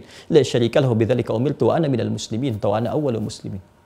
Kita katakan, ya Allah, hari ini hamba menghadapkan diri hamba pasrah sepenuhnya kepadamu. Engkau penguasa sesungguhnya, pencipta langit dan bumi, penjaganya, ya Allah. Hamba bertekad ingin ibadah. Semua salat hamba, ibadah hamba, tata cara hamba mendekat kepadamu. Semua, ya Allah, hamba ikhlaskan hanya untukmu, ya Allah. Ya, Bahkan kalaupun hamba wafat dalam sholat ini. Kalau engkau wafatkan hamba dalam sholat ini. Lillahi Rabbil Alamin. Ya Allah, hanya karenamu ya Allah. Hanya karenamu. La ilaha illallah, hanya karenamu. Tapi kalau engkau berikan kesempatan pada hamba beraktivitas lagi. Ya setelah sholat ini. La syarikal bidzalika umirtu wa ana minal muslimin. Saksikan ya Allah. Hamba akan patuh. Hamba akan kerjakan semua aktivitas hamba mengacu pada ketentuan. Muslim itu kan patuh, tunduk. Aslama yuslimu, patuh, tunduk. Patuh pada siapa? Ketentuan Allah. Allah perintahkan begini, begini. Makanya orang yang baca wajah tuh setelah sholat gak boleh maksiat, karena patuh pada ketentuan Allah. Jaga. Ya, jari orang tahiyat tuh, jari orang sholat gak akan pernah terjerumus pada maksiat. Ada penjagaan dalam dirinya. Nah, ketika sholatnya benar terjadi begitu, ini sholat akan mensupport. Apa yang disupport? Jiwa takwa. Makanya terjaga. Orang sering baca Quran jadi baik. Silahkan cek orang sering puasa jadi baik. Nggak ada orang puasa tuh yang tiba-tiba jadi perusuh, lisannya kacau. Kalau puasanya benar. Nggak ada orang sholat jadi penjahat. Kalau sholatnya benar. Dulu penjahat dulu, sholat jadi orang taat. Ya. Jadi nggak ada kemudian. Makanya sebetulnya fitrah kehidupan kita ini jadi fitrah sebetulnya. Orang paham kok. Bahkan dengan tampilan-tampilan aja, dia ingin menunjukkan kesan bahwa dia baik. Itu fitrahnya paham. Kalau nggak percaya silakan. Koruptor, penjahat, macam-macam. Kalau udah masuk mahkamah sidang pada pakai peci. Bawa tasbih. Ada yang pakai jilbab. Habis dihukum lepas lagi. Itu kan? Kenapa? Karena fitrahnya mengerti bahwa itu semua itu bagian-bagian pensupport kebaikan. Seharusnya ketika mengerti itu disupport oleh sekitarnya. Kalau udah pakai koko, Pak Koko aja belum tentu pakai itu. Udah pakai peci tuh, udah pakai macam-macam, udah bawa ini, malulah sama itu kalau harus berubah lagi kepada yang awal-awal. Ini dasarnya begini, teman-teman sekalian. Ini konsepsinya. Jadi semua ada ketersambungan. Ini jelas kok. Dalilnya, saya udah kasih Qur'annya ini, hadisnya ini, keterkaitan dengan ibadah ini, dengan tugas malaikat ini. Ya, jadi kalau semua jelas diterangkan, kurang apa lagi Allah memberikan penjelasan kepada kita? Nabi diutus, Rasul menerangkan, para ulama meneruskan dan sebagainya. Jelas, tinggal kesadaran kita untuk memanfaatkan ini secara baik sebagai pedoman kehidupan. Nah, pertanyaan besarnya adalah siapa ini setan ini? Gitu kan? Ini siapa sebetulnya? Makhluk satu ini nih. Siapa ini? Ini siapa? Asalnya dari mana? Kok tiba-tiba muncul dalam pembahasan kita? Gitu kan? Dan dia melakukan kontra pada tugas malaikat. Ini siapa nih makhluk nih? Malaikat udah kita jawab. Asalnya dari malak. Malak itu siapa? Sumbernya dari mana? Diciptakan dari apa? Nah sekarang pertanyaannya, ini makhluk siapa? Kenapa tiba-tiba bisa muncul? Kenapa nantangin tugasnya malaikat? Kenapa saking bencinya sama Adam dan keturunannya? Ada apa sebetulnya? Dan bagaimana jalan hidupnya? Seperti apa? Sebelumnya bagaimana? Siapa dia? Tugasnya apa? Kemana arahnya? Sampai puncak akhirnya. Ini nanti dalam episode selanjutnya kita bahas. Ya, jadi kita sampai sini dulu nih. Yang penting paham dulu nih ya. Jadi kalau ada suara-suara yang jelek, pasti ini sumbernya nih. Ya. Nah, ini ya. Nah, kalau ada suara-suara yang baik, pasti malaikat. Latihan, teman-teman sekalian. Kalau kita kan sudah balik, ya bagi yang balik sudah mengerti, jadi tinggal diterapkan dalam kehidupan. Kalau ke anak-anak lain lagi, gitu kan. Saya waktu dapat materi-materi begini, walaupun terpisah-pisah, dan semoga Allah muliakan guru-guru kita semua ya, yang telah mengajarkan kita kebaikan-kebaikan. Saya coba rangkumkan dari berbagai guru yang mengajar, kitab-kitab yang kita baca. Ya, ini nggak kita dapatkan dalam satu buku tertentu, kitab tertentu. Nggak ada yang jelaskan ini, sampai detik ini saya belum pernah temukan. Satu kitab, satu buku, misalnya membahas ini semua dari awal, mengaitkan semua. Ini kita temukan terpisah-pisah. Jadi kita temukan di sini, kita satukan satu-satu, gitu kan? Nah, berkumpul. Sedangkan ini semua mengacu kepada sumber yang sama, itu di Al-Quran. Makanya rajin ngaji yang benar, yang baik, ya baca hadis kan, baca daripada yang nggak jelas-jelas lah tiap hari, ya kan berita kan begitu-gitu aja, ya begini begitu, cari yang jelas, yang udah pasti, yang terkait dengan kehidupan kita, yang kita amalkan. Jadi ini kurang lebih teman-teman sekalian. Jadi kesimpulannya adalah dalam diri kita pun ada yang berusaha memberikan pengaruh untuk tidak memfungsikan bagian satu tubuh kita yang penting, potensi kehidupan kita, yaitu sifat fujur yang seharusnya mensupport jiwa takwa kita. Dia ajak untuk berdiri sendiri sehingga melahirkan kemandirian dalam bersikap yang salah dari sumber-sumber keburukan yang hadir dari sifat fujur dimaksud. makhluknya kita kenal, kita sebut dengan setan. Dia mencoba menggoda, bahkan bukan hanya dari jiwa nafas ya yang di dalamnya ada fujur, tapi dia membuka ruangnya dengan lebih jauh, baik di kolbunya ataupun sampai dengan di sudurnya. Sehingga Al-Quran mengatakan alladzi yuwaswisu fi sudurin nas, minta pertolongan kepada Allah ya dari sifat makhluk yang menggoda, bahkan dari sejak sudurnya. Nabi mengatakan istafti qalbak gitu kan, dari ke kolbunya.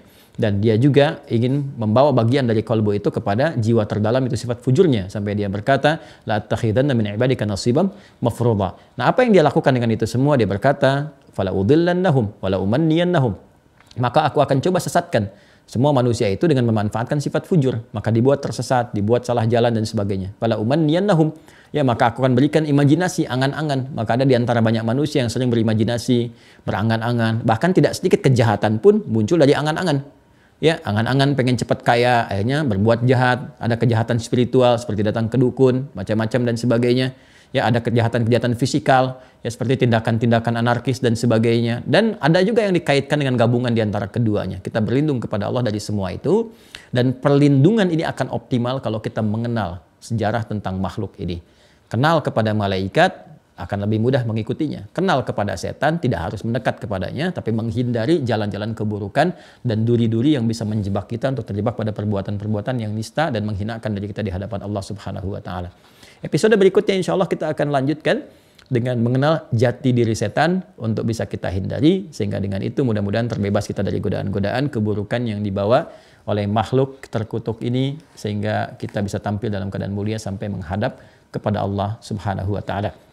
اللهم تقبل منا إنك أنت السميع العليم وتب علينا إنك أنت التواب الرحيم اللهم آت أنفسنا تقواها وزكها أنت خير من زكاها أنت وليها ومولاها اللهم يا أرحم الراحمين جنبنا من وساوس الشياطين الرجيم اللهم يا أرحم الراحمين قربنا إليك يا رحمن الرحيم نور قلوبنا بنور تقواك اللهم نور قلوبنا بنور القرآن ونور أخلاقنا بأخلاق القرآن ونور قبور المسلمين والمؤمنين بأعمالهم الصالحة ورضاك يا أرحم الراحمين وألحقنا معهم والصالحين مع الذين أنعمت عليهم من النبيين والصديقين والشهداء والصالحين وحسن أولئك رفيقا ربنا آتنا في الدنيا حسنة وفي الآخرة حسنة وقنا عذاب النار وصلى الله على سيدنا محمد وعلى آله وصحبه أجمعين وآخر دعوانا سبحانك اللهم وبحمدك نشهد أن لا إله إلا أنت نستغفرك ونتوب إليك والحمد لله رب العالمين ثم السلام عليكم ورحمة الله وبركاته.